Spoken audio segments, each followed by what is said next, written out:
शीर्षक जब बीरबल ने चुप कराया। शब्द संख्या लगभग 5000 शब्द। भाग 1 दरबार में शोर। बादशाह अकबर का दरबार सज चुका था। बड़े बड़े अमीर, उमरा, मंत्री और दरबारी अपनी अपनी जगह पर बैठे थे। हवा में शाही इत्र की खुशबू घुली थी और सोने चांदी से जड़े स्तंभों के बीच बहसों की गूंज थी। लेकिन उस दिन माहौल कुछ अलग था, क्योंकि दरबार में कुछ लोग लगातार बकवास कर रहे थे। मुझे लगता है बीरबल अब बूढ़ा हो चला है, एक मंत्री बोला। अब उसकी बातें पहले जैसी चतुर नहीं रहीं। हाँ, दूसरे ने हामी भरी। अब वो सिर्फ राजा का मन बहलाने के लिए किस्से कहता है, असली काम तो हम करते हैं। अकबर चुपचाप सुन रहा था। वो जानता था कि ये जलन की आग है जो बीरबल की लोकप्रियता से जल रही है। लेकिन अकबर को इंतजार था कि बीरबल खुद कुछ बोले। बीरबल मुस्कुरा रहा था, बिल्कुल शांत। उसकी खामोशी उन मंत्रियों को और चिढ़ा रही थी। अब क्या मुंह सिल लिया बीरबल, एक मंत्री ने व्यंग्य किया। अकबर ने भी बीरबल की ओर देखा, मानो कह रहा हो, अब कुछ तो बोलो। बीरबल ने धीरे से सिर झुकाया और बोला, जहां शोर ज्यादा हो वहां संगीत नहीं बजता। दरबार में सन्नाटा छा गया। भाग 2 योजना की शुरुआत। बीरबल अगले दिन सुबह सुबह उठकर सीधा नगर के बाजार गया। वहां उसने एक ढोल वाला बुलवाया, एक बंदर वाला कलाकार और एक मसखरा। तीनों को साथ लेकर वो एक सुनसान मैदान में ले गया। तुम्हारा काम है शोर मचाना। बस इतना करना है कि जब मैं इशारा करूं, तुम तीनों बिना वजह चिल्लाओ, ढोल पीटो और बंदर को नचाओ। तीनों कलाकार कुछ समझे नहीं, लेकिन बीरबल की बात मान ली। फिर बीरबल सीधा दरबार पहुंचा। जहां पनाह, बीरबल बोला, अगर इजाजत हो तो मैं एक खेल दिखाना चाहता हूं। अकबर ने अनुमति दी। सभी दरबारी उत्साहित थे, शायद कोई मजेदार तमाशा होने वाला था। भाग 3 शोर का तमाशा। बीरबल ने इशारा किया और तभी मैदान से जोरदार शोर सुनाई देने लगा, ढोल पीटने की आवाज, चिल्लाते लोग और बंदर की उछलकूद। ये क्या हो रहा है? एक दरबारी चौंका। बीरबल बोला, जहां पनाह, क्या आप उस शोर के बीच मेरी बात सुन सकते हैं? बिल्कुल नहीं, अकबर ने जवाब दिया। बीरबल मुस्कराया, तो फिर सोचिए, एक दरबार जहां सब एक साथ बोलते हैं, वहां अक्ल की आवाज कैसे सुनी जाएगी? मंत्रियों के चेहरों पर हवाइयां उड़ गईं। भाग 4 चुप कराने की असली चाल। बीरबल ने उन मंत्रियों की ओर देखा जो उसे बूढ़ा और व्यर्थ कह रहे थे। आप सभी विद्वान हैं, बीरबल बोला, तो चलिए एक प्रश्न का उत्तर दीजिए। पूछिए, एक मंत्री बोला। अब वो खुद को साबित करने को आतुर था। अगर एक कुएं में से हम चुप्पी निकालना चाहें तो कैसे निकालेंगे? सभी चुप हो गए। क्या इसका कोई उपाय है? बीरबल ने फिर पूछा। एक मंत्री बोला, ये तो नामुमकिन है। बीरबल हंसा, जब चुप्पी को निकाला नहीं जा सकता तो क्यों ना उसे यहीं रखकर उपयोग किया जाए। अब दरबार में सन्नाटा था, लेकिन इस बार वो अपमानजनक नहीं, शिक्षाप्रद था। भाग 5 चुप्पी की सजा। बीरबल ने एक दिन दरबार में एक नई योजना की घोषणा की। जहां पनाह, मैंने एक नियम बनाया है, जो भी बिना वजह बोलेगा उसे एक दिन तक दरबार की सफाई करनी होगी। अकबर ने तुरंत स्वीकृति दे दी। अब हर दरबारी सोच समझकर बोलने लगा। वो मंत्री जो बीरबल पर व्यंग्य कसते थे, अब चुपचाप बैठे रहते। लेकिन एक दिन एक मंत्री से रहा नहीं गया। उसने बीरबल पर तंज कसा, बीरबल, तुम्हारे जवाब अब धीमे हो गए हैं। बीरबल ने तुरंत अकबर की ओर देखा। जहां पनाह, नियम के अनुसार इन्हें आज सफाई करनी चाहिए। मंत्री सकपका गया, लेकिन अब नियम तो नियम था। उसे झाड़ू पकड़ा दी गई। पूरा दरबार हंसी में डूब गया, लेकिन मंत्री के लिए ये एक गहरी सीख थी। भाग 6 अंतः मौन की महिमा। कुछ हफ्ते बीत गए। दरबार में अब विचारपूर्वक बातें होती, बहस होती, लेकिन संयमित। और हर कोई अब बीरबल की उपस्थिति का सम्मान करता। एक दिन अकबर ने बीरबल से पूछा, बीरबल, तुमने कैसे इस शोरगुल को खामोशी में बदल दिया? बीरबल बोला, जहां पनाह, शब्द बाण हैं, लेकिन मौन ढाल है। जब बाण बेकाबू हो जाए तो ढाल ही बचाती है। अकबर हंसा, और तुम्हारी ढाल ने तो सभी बाणों को वापस भेज दिया। बीरबल ने मुस्कुराकर सिर झुका लिया। भाग 7 बीरबल की आखिरी चोट। अंत में बीरबल ने एक छोटा सा नाटक करवाया। उसमें एक पात्र बिना कुछ कहे केवल संकेतों से संवाद करता था। लोगों ने नाटक देखा और भावुक हो गए। क्या ये मौन अधिक प्रभावी नहीं था? बीरबल ने पूछा। सभी ने सिर हिलाकर हामी भरी। तो फिर बीरबल बोला, अगर नाटक मौन में हो सकता है तो ज्ञान भी मौन से फैल सकता है। जरूरत है तो केवल समझ की। अब तक जो बीरबल की आलोचना करते थे वही उसके ज्ञान के मुरीद बन गए। समाप्ति। मौन जो गूंज उठा। उस दिन के बाद बीरबल की बुद्धिमत्ता पर कोई प्रश्नचिन्ह नहीं उठा। जिन्होंने उसका मजाक उड़ाया था उन्होंने खुद को सुधारा। बीरबल ने उन्हें चुप नहीं कराया, बल्कि उन्हें सोचने पर मजबूर कर दिया। दरबार में अब फिर से वो गूंज थी, लेकिन शोर की नहीं, बुद्धि की, तर्क की और मौन की गहराई की। और इस तरह बीरबल ने सभी को चुप करा दिया, बिना गुस्सा हुए, बिना अपमान किए, बस समझदारी से। क्या आप इस कहानी का अगला भाग भी चाहते हैं, जिसमें बीरबल मौन से किसी गुप्त साजिश को उजागर करता है? शीर्षक, जब बीरबल ने चुप कराया, भाग 2। उपशीर्षक, मौन की आड़ में गूंजता षड्यंत्र। शब्द संख्या लगभग 5000 शब्द। भाग 1 रहस्यमय मौन। बीरबल की मौन की शिक्षा ने दरबार का चेहरा बदल दिया था। अब दरबार शांत, तर्कसंगत और अनुशासित हो चला था। मगर बीरबल की तेज नजरों ने उस शांति में भी एक हलचल महसूस की। कुछ दरबारी अब चुप थे, लेकिन उनकी निगाहें बहुत कुछ बोल रही थीं। एक मंत्री, जिसका नाम था शमशेर खां, अचानक से बहुत विनम्र और शांत हो गया था। पर बीरबल ने देखा कि वह रोज एक ही समय पर दरबार से जल्दी निकल जाता और नगर के एक पुराने वीरान कुएं के पास कुछ अजनबी लोगों से मिलकर वापस लौटता। बीरबल को शक हुआ। मौन की ओट में शायद कोई नई साजिश पल रही थी। भाग 2 गूंगे की गवाही। बीरबल ने एक गूंगे भिक्षुक को भेजा, जो उस पुराने कुएं के पास बैठकर दान मांगता था। लेकिन वह सिर्फ भिक्षुक नहीं था, वह बीरबल का गुप्तचर था, जो संकेतों और इशारों से बात करता था और लिपरीडिंग जानता था। 2 दिन बाद उस गूंगे ने बीरबल को एक खास इशारा दिया। 3 उंगलियां आसमान की ओर उठाई और एक हाथ गर्दन पर रखी। इसका अर्थ था 3 लोग और राजदरबार की गर्दन पर तलवार की योजना। बीरबल की आंखें सिकुड़ गईं। भाग 3 साजिश का नक्शा। रात को बीरबल ने अपने विश्वासपात्र सिपाही हरिप्रसाद को बुलाया। शमशेर खां और उसके साथी कुछ बड़ा करने की योजना बना रहे हैं, बीरबल बोला, और वो सब कुछ चुपचाप कर रहे हैं, शब्दों के बिना, संकेतों में। हमें भी चुप रहकर ही इसका जवाब देना होगा।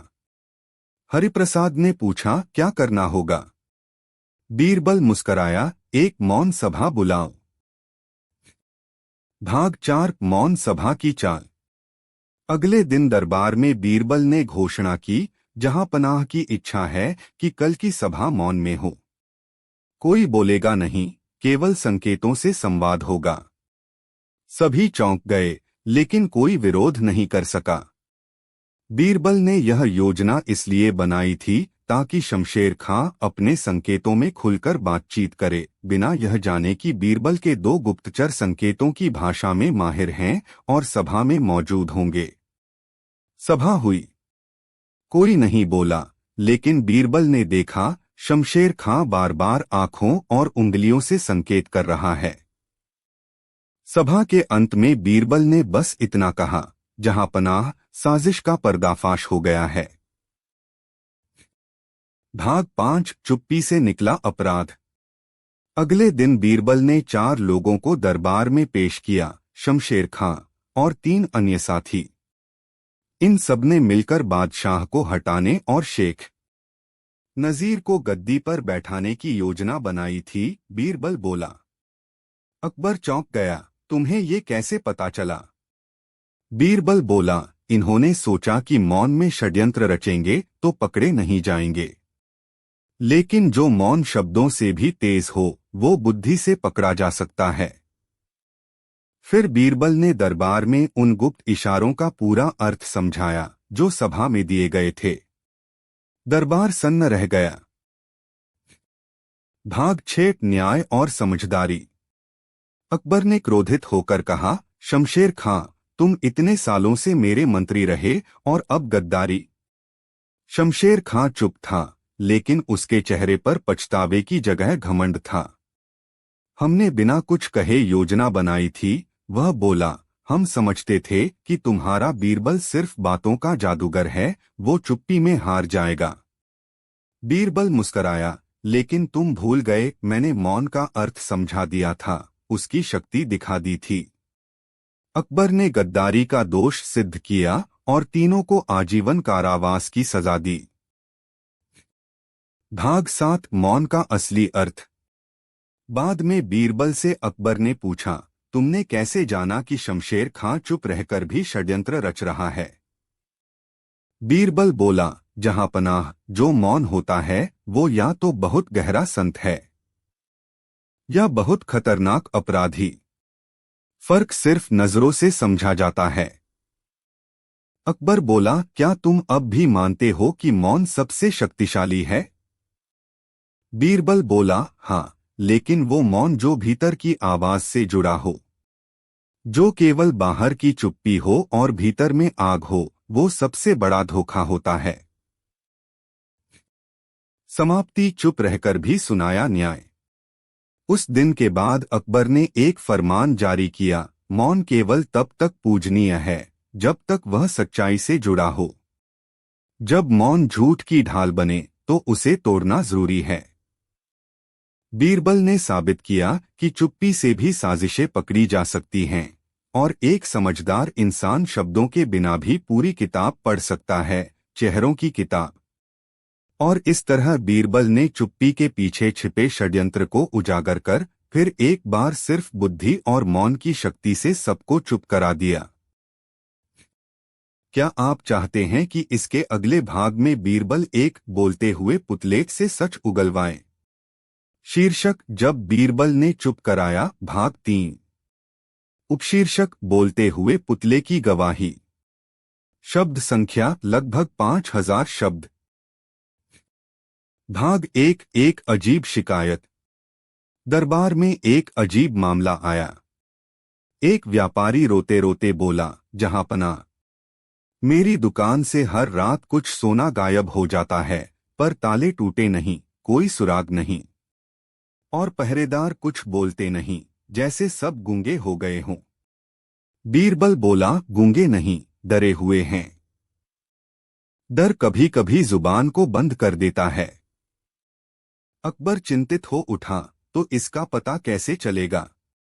बीरबल मुस्कराया, एक पुतला बोलने लगेगा, जहां पना, और वो सच्चाई उगलवाएगा। दरबार में खुसर पुसर शुरू हो गई। भाग 2 बोलता हुआ पुतला। बीरबल ने अपने विश्वस्त कारीगरों से एक पुतला बनवाया जो दिखने में इंसान जैसा था। आंखें, होंठ और हल्का हल्का कंपन करता शरीर। उसके भीतर एक सरल यंत्र लगाया गया जिससे पुतला तब बोले जब पास में कोई खड़ा हो। फिर बीरबल ने घोषणा की, इस पुतले के सामने जो भी खड़ा होगा उसकी आत्मा बोल उठेगी। जो झूठ बोलेगा उसका चेहरा काला हो जाएगा। डरे हुए पहरेदारों को रात को एक एक कर पुतले के सामने खड़ा किया गया। सभी कांपने लगे। एक ने घबराकर बोल ही दिया, मैंने ही रातों को चाबी दी थी चोर को। वो मेरा रिश्तेदार है। बीरबल ने पुतले की ओर देखा और कहा, ये पुतला बोलता नहीं, डर बोलता है। भाग 3। दरबार में खलबली। सुबह दरबार में उस चोर और पहरेदार को लाया गया। चोर ने साफ इनकार कर दिया, मैंने कुछ नहीं चुराया। ये झूठा इल्जाम है। बीरबल ने उसकी ओर देखा और पुतले को लाने का आदेश दिया। चोर ने पुतले को देखा और मुस्कुराया, मुझे किसी डर का सामना नहीं। बीरबल ने कहा, तो फिर इस पुतले के कान में जाकर सच बोल दो।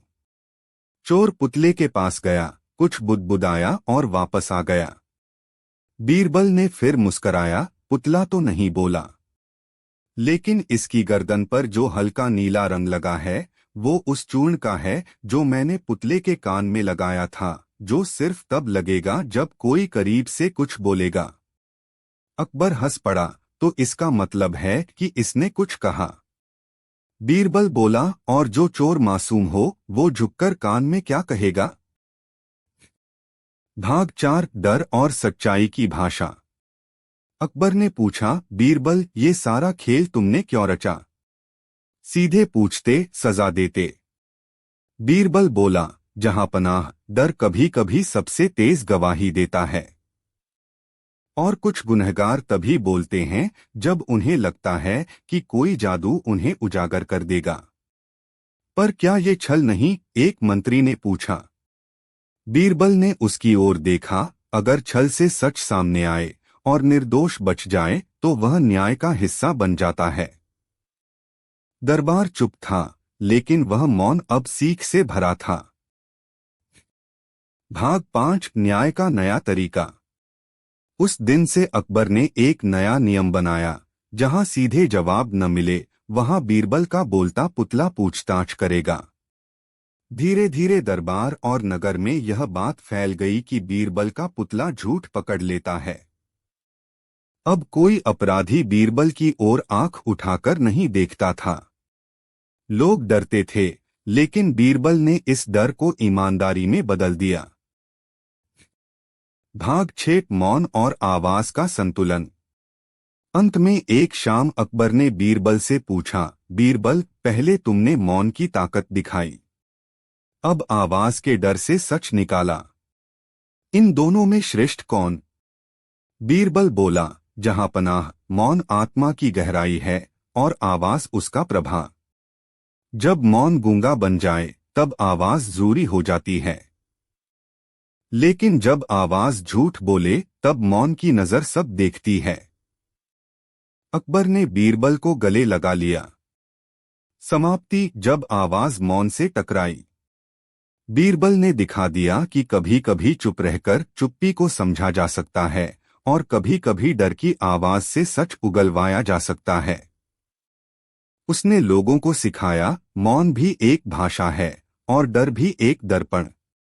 और इस तरह बीरबल ने तीसरी बार सबको चुप करा दिया, इस बार एक पुतले की मदद से जो खुद कुछ नहीं बोलता था, लेकिन सब कुछ कह जाता था। क्या आप चाहते हैं कि इसका अगला भाग हो जिसमें बीरबल गूंगे दरबारी से सच निकलवाता है बिना एक शब्द बोले? शीर्षक, जब बीरबल ने चुप कराया, भाग 4। उपशीर्षक, गूंगे दरबारी की बोलती चालें। शब्द संख्या लगभग 5000 शब्द। भाग 1। रहस्यमय बढ़त। बादशाह अकबर ने एक दिन ध्यान दिया कि एक दरबारी, सिकंदर बैग, जो बोल नहीं सकता था, जन्म से गूंगा था, अचानक बादशाह के बहुत करीब हो गया है। हर निर्णय से पहले वह किसी न किसी इशारे में सलाह देता और वह सलाह अक्सर चमत्कारी सिद्ध होती। बीरबल को यह अजीब लगा। जहां पनाह, बीरबल बोला, कभी आपने सोचा है कि एक गूंगा दरबारी आपके कानों में कैसे सलाह फूंक रहा है? अकबर हंस पड़ा। वो इशारों में बात करता है और शायद मेरे मन को पढ़ लेता है। बीरबल ने गंभीरता से कहा, या फिर कोई और उसका जरिया बनकर दरबार के राज बाहर ले जा रहा है। भाग 2 इशारों की भाषा में छिपी साजिश। बीरबल ने उस रात गुप्त इशारों की भाषा पढ़ने वाले 2 विद्वानों को बुलाया। उन्होंने पिछले 3 दरबारों की घटनाएं याद करके बीरबल को बताया। सिकंदर बैग बार बार एक विशेष संकेत देता है, 2 अंगुलियां आंखों की ओर, फिर हृदय की ओर, फिर मुट्ठी बंद करके पीछे की ओर। बीरबल ने आंखें बंद कर लीं। ये संकेत हो सकता है, जो देखा उसे सीने में रखो और चुपचाप पीछे पहुंचा दो।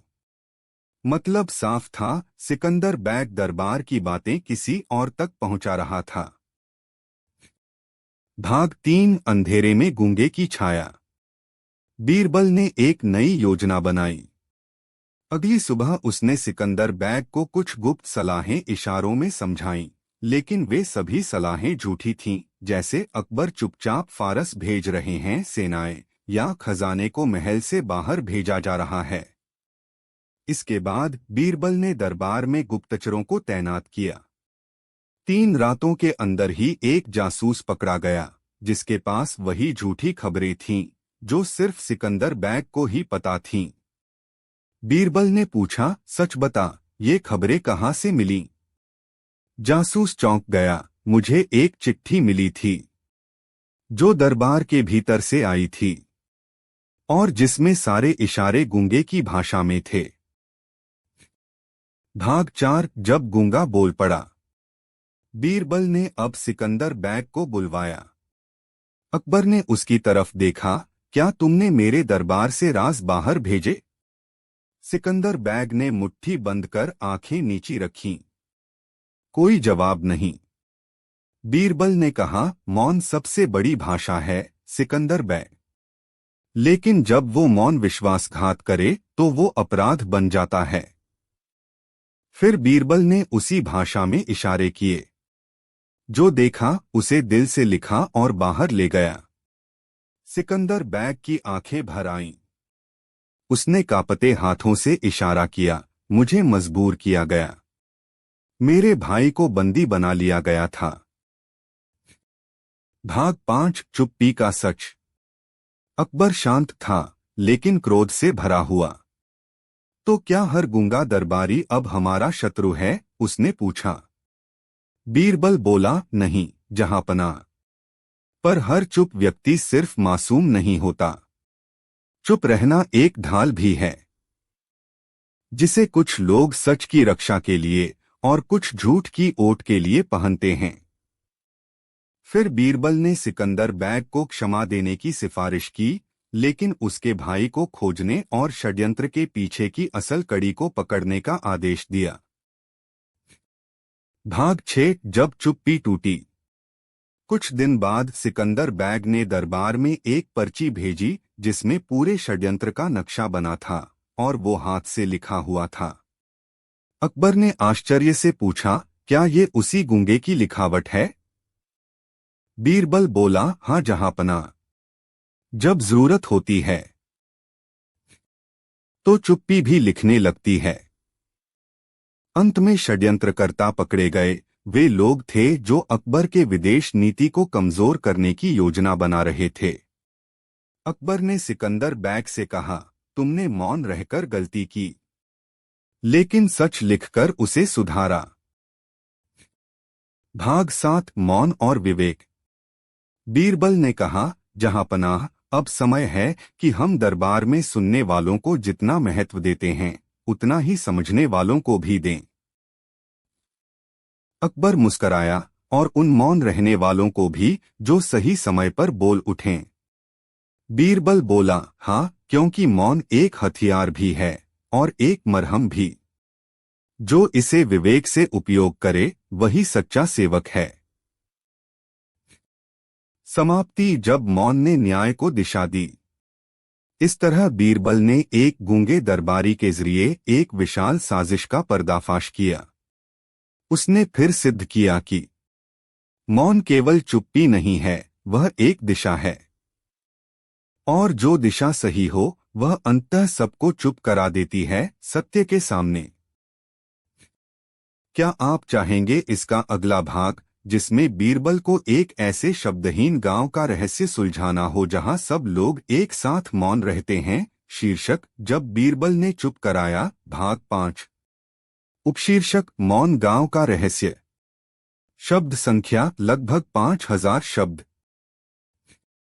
भाग 1, मौन का निमंत्रण। एक दिन अकबर को एक विचित्र संदेश मिला। एक दूत ने एक सुनहरे पत्र को दरबार में सौंपा, जिस पर केवल एक वाक्य लिखा था, हम सब मौन हैं, बीरबल को भेजिए। बीरबल ने पत्र देखा, मुस्कराया और कहा, मौन स्वयं निमंत्रण भेजे तो समझिए कुछ बड़ा छिपा है। अकबर ने उसे आदेश दिया, जाओ बीरबल पर ध्यान रखना। मौन कभी कभी सबसे ज्यादा शोर करता है। बीरबल अकेले घोड़े पर चढ़कर उस गांव की ओर निकल पड़ा जिसे लोग मौनगढ़ कहते थे। भाग 2, जहां कोई नहीं बोलता। गांव पहुंचते ही बीरबल ने अजीब बात देखी। लोग खेतों में काम कर रहे थे, बच्चे खेल रहे थे, स्त्रियां पानी भर रही थीं। लेकिन सब एक अजीब सी खामोशी में लिपटे हुए। कोई आवाज नहीं, न हंसी, न झगड़ा, न हलचल। हर चेहरा मुस्कराता था, लेकिन होठ बंद। बीरबल ने एक वृद्ध महिला से पूछा, क्या आप मुझे बता सकती हैं कि यहाँ सब चुप क्यों हैं? वह महिला मुस्कराई, लेकिन कुछ बोली नहीं। फिर एक हाथ से इशारा किया, गांव के सबसे ऊंचे टीले की ओर। भाग 3, वो जो बोल सकता था। टीले पर एक कुटिया थी। वहां एक वृद्ध संत बैठे थे। उन्होंने बीरबल को देखकर अपनी आंखें खोलीं और बोले, आखिर तुम आ गए बीरबल। हम बोल नहीं सकते, पर तुम सुन सकते हो। बीरबल चौंका, आप बोल सकते हैं? फिर गांव के लोग क्यों चुप हैं? वृद्ध बोले, क्योंकि एक श्राप है इस गांव पर। जो भी आवाज निकालेगा वह अपनी सबसे प्रिय याद खो देगा। बीरबल ने पूछा, किसका श्राप है? एक साधु का, जिसकी प्रार्थना गांव वालों ने हंसकर उड़ा दी थी। वह बोला, अब हंसना भी चाहो तो बिना शब्दों के करना। भाग 4, यादों का सौदागर। बीरबल गांव में टहला। उसने देखा कि कुछ बच्चे चित्र बना रहे थे, पर सबके चित्र अजीब थे। एक चित्र में मां के बिना चेहरा था। दूसरे में एक घोड़ा था जो बोल नहीं पा रहा था। तीसरे में एक घर था जिसमें कोई नहीं था। बीरबल ने एक बच्चे से इशारे में पूछा, ये क्या है? बच्चे ने एक पर्ची दी जिस पर लिखा था, जब पिताजी बोल पड़े थे तब उन्होंने मेरी मां को भुला दिया। बीरबल अब समझ रहा था, यह श्राप यादों को चुराता था, बदले में आवाज देता था। इसका मतलब गांव में एक अदृश्य स्मृतिचोर था, यादों का सौदागर। भाग 5, बीरबल की परीक्षा। बीरबल ने उस वृद्ध संत से पूछा, क्या कोई भी बोल नहीं सकता? वृद्ध बोले, बोल सकता है, पर कीमत चुकानी होती है। बोलते ही सबसे प्यारी याद भस्म हो जाती है। बीरबल बोला, और अगर कोई व्यक्ति सबसे प्रिय को जानबूझकर याद न करे तो? वृद्ध मुस्कराए, तो आवाज निकलेगी, पर वह खोखली होगी। बीरबल ने गांव वालों को एकत्र किया। उसने एक लकीर खींची और बोला, जो अपनी सबसे प्रिय चीज छोड़ने को तैयार है वह इस लकीर को पार करे और बोले। कोई नहीं आया। फिर बीरबल ने खुद लकीर पार की और बोला, बोलना जरूरी नहीं, पर सुनना जरूरी है। अगर तुम सब चुप रहकर एक दूसरे को सुनने लगो तो आवाज लौट आएगी। भाग 6, मौन की शक्ति। बीरबल ने गांव में मौन अभ्यास शुरू कराया, जिसमें लोग लिखकर, चित्र बनाकर, आंखों से संवाद करने लगे। 1 महीने बाद एक बच्ची ने पहली बार धीमे से कहा, माँ। कोई याद नहीं गई। फिर एक वृद्ध बोला, मुझे भूख लगी है। कोई याद नहीं भूली। वृद्ध संत ने कहा, बीरबल, तुमने मौन को शब्दों से हराया नहीं, तुमने शब्दों को मौन का हिस्सा बना दिया। भाग 7 श्राप टूटा। गांव का श्राप टूटा। अब लोग धीरे धीरे बोलने लगे, लेकिन एक नई भाषा में, संवेदना की भाषा में। अब वहां कोई जोर से नहीं चिल्लाता, न लड़ाई होती, न कोलाहल। बीरबल ने जाते जाते गांव की सीमा पर एक पत्थर पर खुदवाया। जब मौन समझा जाए तो शब्द चमत्कार करते हैं। समाप्ति। जब मौन गूंज उठा। बीरबल ने फिर से साबित किया कि चुप्पी कोई कमजोरी नहीं, वह सोचने की गहराई है। और जब वह गहराई भर जाए तो शब्द खुद बहने लगते हैं। अकबर ने कहा, बीरबल, तुमने तो चुप रहकर पूरी दुनिया को बोलना सिखा दिया। बीरबल मुस्कराया, क्योंकि जहां आवाज रुक जाए वहां से संवाद शुरू होता है। क्या आप चाहेंगे इसका अगला भाग, जिसमें बीरबल को एक बोलते हुए मकान की सच्चाई का सामना करना पड़ेगा, जो हर मेहमान के राज जोर से चिल्ला देता है? शीर्षक, जब बीरबल ने चुप कराया, भाग 6। उपशीर्षक, बोलता हुआ मकान। शब्द संख्या लगभग 5000 शब्द। भाग 1। एक रहस्यमयी शिकायत।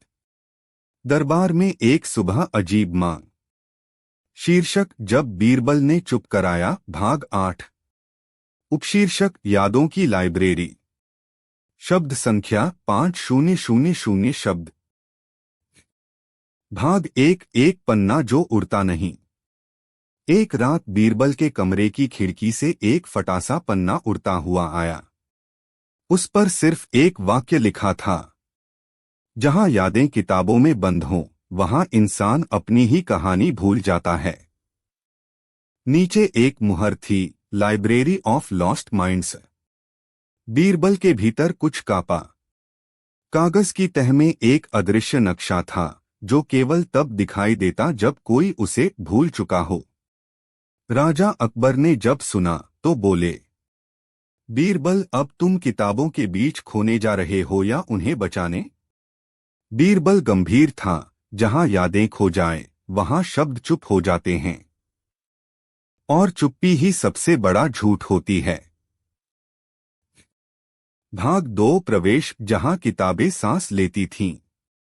घाटी पार कर, पहाड़ों के पीछे, बीरबल उस लाइब्रेरी तक पहुंचा। कोई दरवाजा नहीं था, बस एक पत्थर की दीवार जिस पर लिखा था, जो भूलेगा वही भीतर जा सकेगा। बीरबल ने अपनी सबसे गहरी याद सोचने की कोशिश की और उसे भूलने का नाटक किया। अचानक दीवार हटी और वो भीतर चला गया। भीतर की किताबें खुली थीं, हवा में तैरती। कुछ रो रही थीं, कुछ फुसफुसा रहीं। भाग 3। पहली किताब। अंधे पिता की बेटी। बीरबल ने पहली किताब उठाई। जैसे ही उसने पहला पन्ना पलटा, वह अचानक अंधेपन की अनुभूति से भर गया। कहानी थी एक अंधे पिता की, जिसने अपनी बेटी की आंखें देखकर दुनिया को समझा। पर जैसे ही बीरबल ने अंतिम पंक्ति पढ़ी, एक कराहती आवाज आई, मुझे मेरी बेटी याद नहीं। पर वो मुस्कराती थी न। बीरबल कांप उठा। यह पुस्तक नहीं, किसी की भूली हुई आत्मा थी। भाग 4। दूसरी किताब। राजा जो राक्षस था। अब की बार किताब लाल रंग की थी। जैसे ही बीरबल ने खोला, उसे लगा जैसे वह एक राक्षसी शरीर में बंद हो गया है। वहां एक राजा था, जिसने अपने लोगों से प्रेम किया, पर युद्ध में इतना क्रूर बना कि उसका दिल ही पत्थर बन गया। पढ़ते ही बीरबल को झटका लगा, एक हूक सी उठी। क्या प्रेम को भूलने से क्रूरता सच्ची हो जाती है? बीरबल ने किताब बंद की। भाग 5 तीसरी किताब बीरबल। अब बीरबल ने देखा, एक किताब थी जिस पर सिर्फ इतना लिखा था, बीरबल। उसे खोला तो पहली लाइन थी, जिस दिन वह अपने आप को पढ़ेगा वह भूल जाएगा कि वह कौन है। बीरबल रुक गया, पर फिर उसने धीरे से पहला पन्ना पलटा। उसमें था, एक बच्चा जो चुपचाप माँ के हाथों से रोटियां खाता था और चुपके चुपके पेड़ की छाव में कहानियां गढ़ता था। जैसे जैसे वह पढ़ता गया उसे वो बातें याद आने लगीं जो वह खुद से भी छुपा चुका था। अंतिम पृष्ठ पर लिखा था, जब तुम अपने ही अतीत को पढ़ते हो तब तुम्हारा वर्तमान तुम्हें भूल जाता है। बीरबल बेहोश हो गया। भाग 6 रक्षक का आगमन। जब वह जागा, एक काली छाया उसके सामने थी, लंबा, बिना चेहरा, सिर्फ आंखें। वह बोली, हर कोई जो इस लाइब्रेरी की अपनी किताब पढ़ता है यहीं रह जाता है। अब तुम भी एक किताब बनोगे।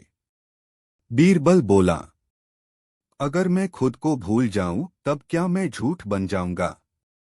छाया बोली, नहीं, तुम वो बनोगे जो सब बनते हैं, एक अधूरी कहानी। बीरबल ने गहरी सांस ली और अपनी किताब फिर से खोली और उसने खुद को फिर से पढ़ा। उसने हर भूल, हर पछतावा, हर दुविधा स्वीकार की और एक शब्द लिखा अंत में, पूरा। अचानक उसकी किताब चमकी और वह प्रकाश में बदल गया। भाग 7 लौटना, पर किस रूप में?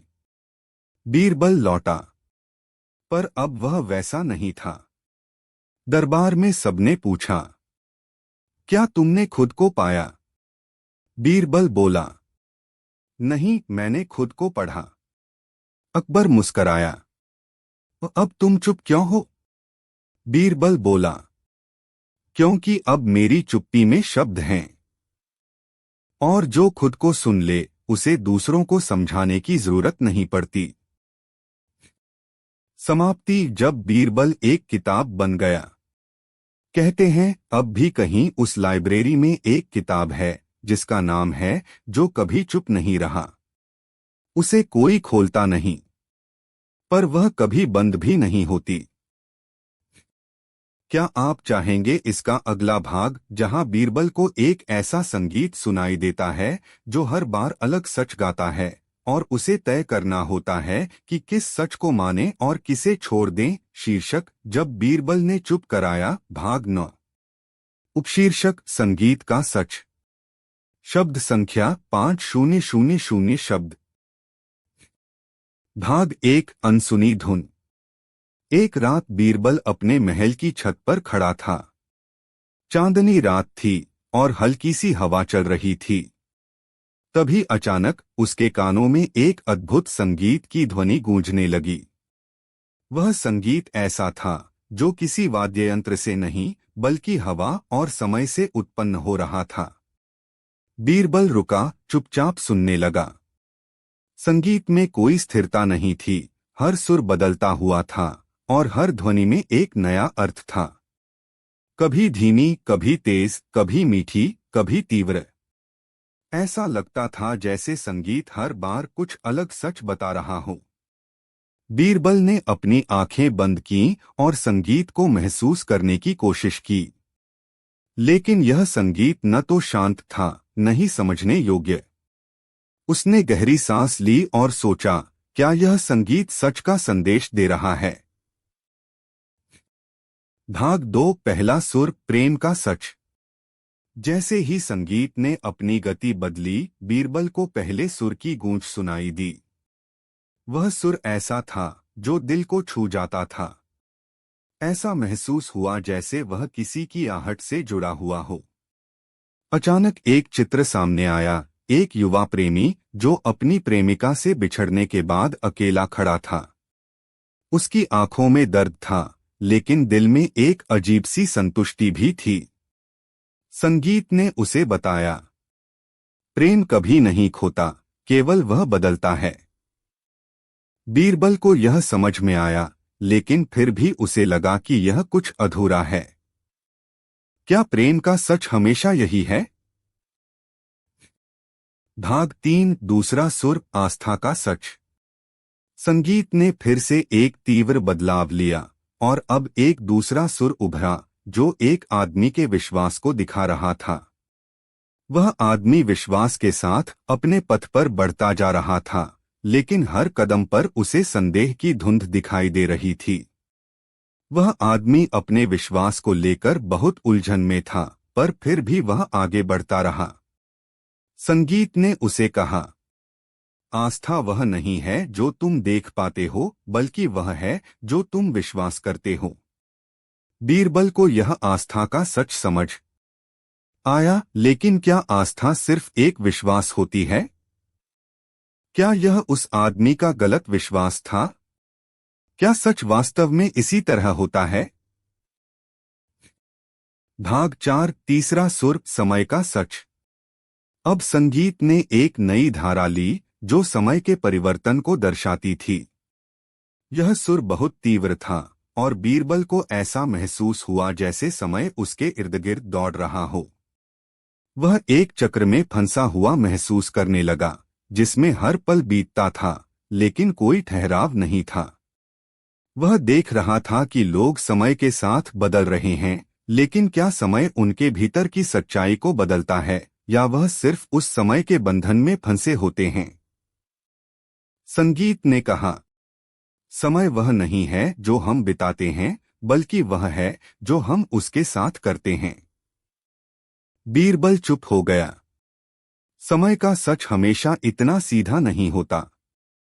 हर बीता पल हमें एक नया सच देता है, लेकिन क्या वह सच स्थायी होता है?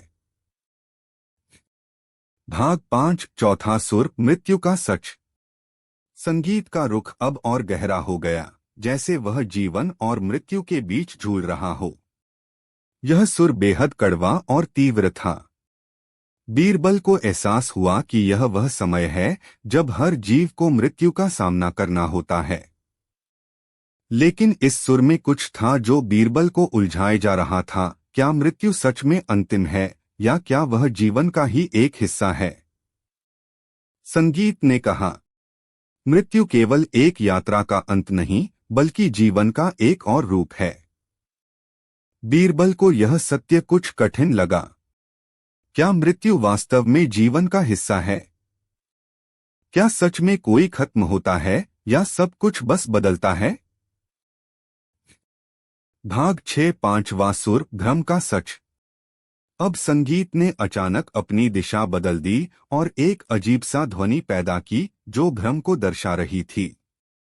यह सुर बीरबल के भीतर एक तूफान की तरह घूमा, जैसे उसने अचानक सब कुछ खो दिया हो।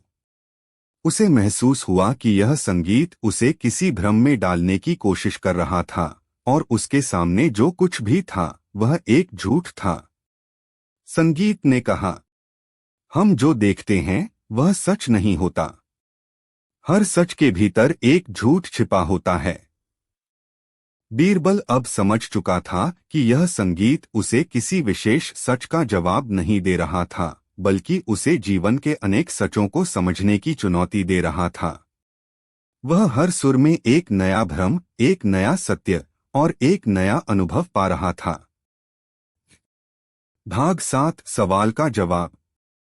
बीरबल ने ध्यान से संगीत को सुना और फिर उसे आकाश की ओर देखा। उसने महसूस किया कि यह संगीत न तो किसी एक सच को बताने के लिए था, न ही किसी को सही या गलत साबित करने के लिए। यह संगीत एक यात्रा थी जो उसे उसके अपने सत्य के करीब ले जा रही थी। वह अब समझ गया कि हर सच अपनी जगह है और हर अनुभव का अपना महत्व है। संगीत की अंतिम ध्वनि उसे फिर से सुनाई दी। सच कभी एक नहीं होता, वह हर व्यक्ति के अनुभव में बदलता है। बीरबल ने आंखें बंद की और गहरी सांस ली। उसने महसूस किया कि शायद अब उसे अपने जीवन में किसी एक सच को नहीं, बल्कि सभी सचों को स्वीकार करना होगा। हर कोई अपना सच जीता है और यही जीवन का असली अर्थ है। समाप्ति। सच की धुन। बीरबल अब जानता था कि हर सच अपनी धुन में गूंजता है और यह धुन कभी नहीं रुकती। वह संगीत अब उसके भीतर था और उसे यह समझ में आ गया था कि वह भी उसी संगीत का एक हिस्सा है जो लगातार बदलता है लेकिन कभी खत्म नहीं होता। क्या आप चाहेंगे इसका अगला भाग, जहां बीरबल एक ऐसे संसार में कदम रखता है जहां सभी लोग सिर्फ सपने देखते हैं और अब उसे यह तय करना होता है कि सपने देखने का क्या मतलब होता है। शीर्षक: जब बीरबल ने चुप कराया। भाग 10। उपशीर्षक: सपनों का संसार। शब्द संख्या 5000 शब्द। भाग 1। सपनों का प्रवेश। एक रात बीरबल को अचानक एक विचित्र आभास हुआ। वह अपनी सोने की खाट पर लेटा था, लेकिन अचानक उसे ऐसा महसूस हुआ जैसे उसका शरीर और आत्मा दोनों अलग हो गए हों। उसकी आंखें बंद थीं, लेकिन वह देख रहा था एक ऐसी दुनिया जो वास्तविक नहीं थी। चारों ओर एक हल्की सी धुंध फैली हुई थी और हवा में कुछ खास थी। वह घबराया नहीं, क्योंकि उसे यह एहसास था कि वह किसी और दुनिया में प्रवेश कर चुका था। सिर्फ एक वाक्य उसके दिमाग में गूंज रहा था: सपने ही वो सच हैं जो हमें सबसे पहले दिखाई देते हैं। बीरबल ने खुद से कहा, क्या यह सपना है या एक और नया सत्य जो मुझे जानने की आवश्यकता है। भाग 2। पहला सपना। जादुई रूप। बीरबल को अचानक एक रुकावट महसूस हुई और एक अजीब दुनिया उसकी आंखों के सामने उभरी। यह एक विशाल बगिया थी जिसमें रंग बिरंगे फूल थे, लेकिन ये फूल सिर्फ उसकी आंखों के सामने ही थे। जैसे ही वह कदम बढ़ाता, फूल उसके सामने से गायब हो जाते। वह बगिया में चला और देखा कि हर कदम पर वह खुद को और अधिक बदलता हुआ महसूस कर रहा था। कभी उसकी शक्ल में बदलाव आ जाता, कभी उसका आकार छोटा या बड़ा हो जाता। उसे एहसास हुआ कि यह सपना नहीं बल्कि एक जादुई रूप का खेल है। उसका हर रूप, हर पहचान एक नया सपना था। लेकिन सवाल यह था, क्या यह रूप हमेशा बदलते रहेंगे या कभी स्थिर हो पाएंगे। भाग 3। दूसरा सपना। दृश्य का भ्रम। बीरबल ने अपनी आंखें खोलीं, लेकिन अब वह किसी और स्थान पर था। यह एक पुराना महल था जिसमें सोने की नक्काशी और अद्भुत चित्रकारी थी। हर दीवार पर एक नया चित्र था और हर चित्र कुछ और बता रहा था। बीरबल ने एक चित्र देखा, वह खुद, लेकिन उसके चेहरे पर उदासी थी। चित्र में वह अकेला था और उसकी आंखों में एक रहस्यमय सा सवाल था। बीरबल ने चित्र से पूछा, तुम कौन हो? चित्र में बीरबल का चेहरा धीरे धीरे बदलने लगा और एक पल में उस पर एक अनजाना चेहरा उभर आया। अब वह खुद नहीं बल्कि एक और व्यक्ति था। संगीत की ध्वनियां उसकी कानों में गूंजने लगीं और वह सुनने लगा। यह वह सपना नहीं है जिसे तुम समझ सको, क्योंकि यह सपना तुम्हारे मन के सबसे गहरे हिस्से से उभरा है। भाग 4। तीसरा सपना। सभी की आंखें बंद। अब बीरबल एक नए दृश्य में था। यह एक विशाल मैदान था जिसमें लोग। भाग 7। ज्ञान का आकाश। अंत में बीरबल को एक आकाश में एक रहस्यमयी धारा दिखाई दी।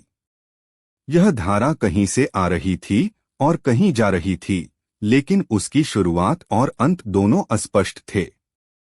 बीरबल ने उसे देखा और महसूस किया कि वह भी उसी धारा का हिस्सा था। अब उसे समझ में आ गया कि सपने और वास्तविकता के बीच की सीमा बहुत पतली होती है। जब हम किसी को सपना मानते हैं तो क्या वह सच नहीं हो सकता? सपने से बाहर निकलते हुए बीरबल ने गहरी सांस ली और अपने अस्तित्व को महसूस किया। उसे एहसास हुआ कि हर सपना किसी न किसी उद्देश्य से जुड़ा होता है और उसे समझने के लिए हमें अपनी आंखें पूरी तरह से खोलनी होती हैं। समाप्ति, जागरण का अंतिम सच। बीरबल अब जानता था कि सपने और वास्तविकता दोनों के बीच कोई फर्क नहीं है। हर विचार, हर अनुभव एक सपना है, और जब हम उसे सच मानते हैं तब वही हमारा सच बन जाता है। वह धीरे धीरे इस सत्य को अपनाने लगा, और अब वह जानता था कि उसे बस खुद को और दूसरों को समझने के लिए अपनी आंखें खोलनी हैं, सिर्फ जागरूकता की आवश्यकता है। क्या आप चाहेंगे इसका अगला भाग, जहां बीरबल एक ऐसे स्थान पर पहुंचता है जहां समय रुक चुका है और वह तय करता है कि क्या समय के बिना हम सचमुच जी सकते हैं? शीर्षक, जब बीरबल ने चुप कराया, भाग 11। उपशीर्षक, समय का बंधन। शब्द संख्या 5000 शब्द। भाग 1, समय का अंत। एक और रात बीरबल अपने महल की छत पर खड़ा था। चांदनी रात में उसकी छाया पूरी तरह से शांत और स्थिर थी, जैसे समय ने अपनी गति रोक दी हो। अचानक उसकी आंखों के सामने अजीब सा दृश्य उभरा। एक विशाल घड़ी, जिसकी सुइयां न रुकने के बजाय बिल्कुल स्थिर हो गई थीं, उसके सामने खड़ी थी। वह घड़ी अपने आप में एक अजीब सी खामोशी को समेटे हुए थी। बीरबल ने देखा कि आसपास के सभी लोग बिल्कुल रुक गए थे। उनकी आंखें खुली थीं, लेकिन वे किसी भी गतिविधि में शामिल नहीं थे। कोई भी चीज अब आगे नहीं बढ़ रही थी, हवा भी नहीं चल रही थी, न ही कोई आवाज थी। यह सन्नाटा, यह ठहराव किसी जादू की तरह था। बीरबल ने धीरे से सोचा, क्या यह समय है या बस एक भ्रम है? भाग 2, समय का चक्र। जैसे ही बीरबल ने उस स्थिर घड़ी को देखा, उसे एक अजीब सी अनुभूति हुई, जैसे वह खुद समय के भीतर समा गया हो।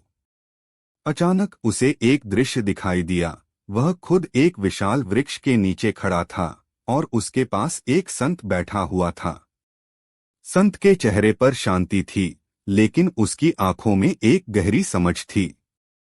संत ने बीरबल से कहा, समय वह नहीं है जो हम घड़ी से देखते हैं। समय हमारी सोच, हमारी समझ का हिस्सा है। बीरबल ने संत से पूछा, क्या समय कभी रुक सकता है? संत ने मुस्कुराते हुए कहा, समय रुकता नहीं, वह बस बदलता है। जब तुम उसे अपनी आंखों से नहीं देख पाते, तो वह तुम्हारे भीतर बदल जाता है। संत का उत्तर बीरबल के मन में एक हलचल पैदा कर गया। क्या सचमुच समय केवल एक भ्रम है? भाग 3, समय का बंधन। जब बीरबल ने संत से और कुछ जानने की कोशिश की, संत ने कहा, तुमने जो समय देखा है वह तुम्हारे द्वारा निर्धारित किया गया है।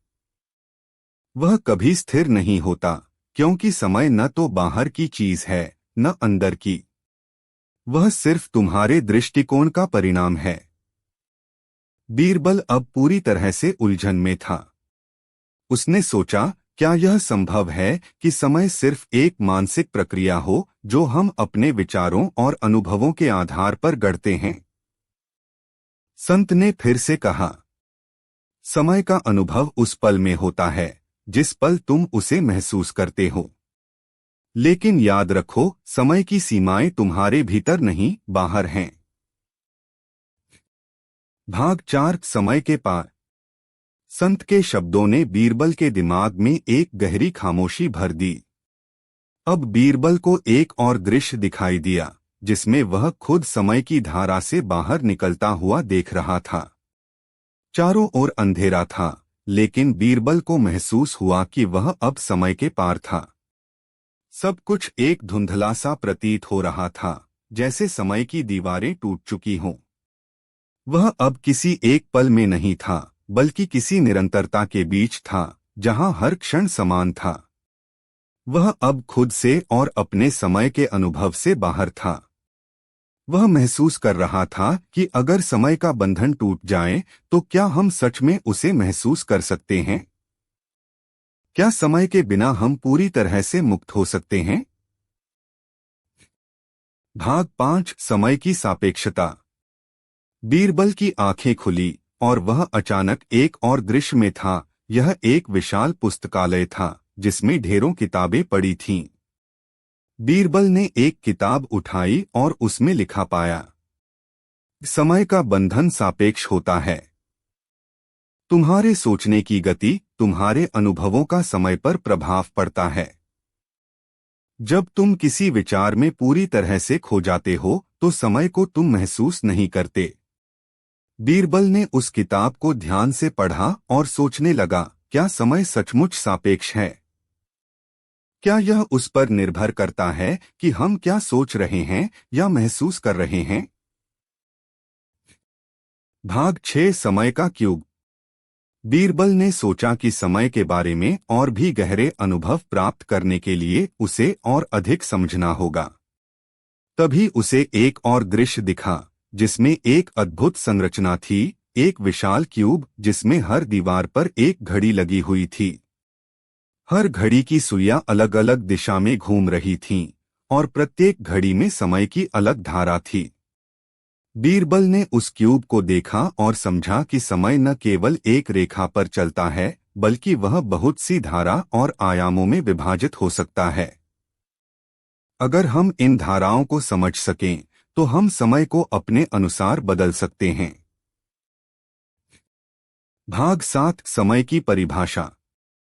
अब बीरबल उथल पुथल चल रही थी, जैसे वे अपने विचारों में पूरी तरह से डूबे हुए हों। बीरबल खुद को अजनबी महसूस कर रहा था। उसे समझ में नहीं आ रहा था कि यह जगह क्या है और क्यों हर कोई सिर्फ अपने विचारों से ही अस्तित्व में है। उसने अपने आप से पूछा, क्या यह संभव है कि हम अपने विचारों से ही दुनिया को बनाते हैं और अगर हमारे विचार नहीं होते तो हम होते ही नहीं। भाग 2 विचारों की सच्चाई। बीरबल ने एक व्यक्ति के पास जाकर पूछा, तुम यहाँ क्या कर रहे हो?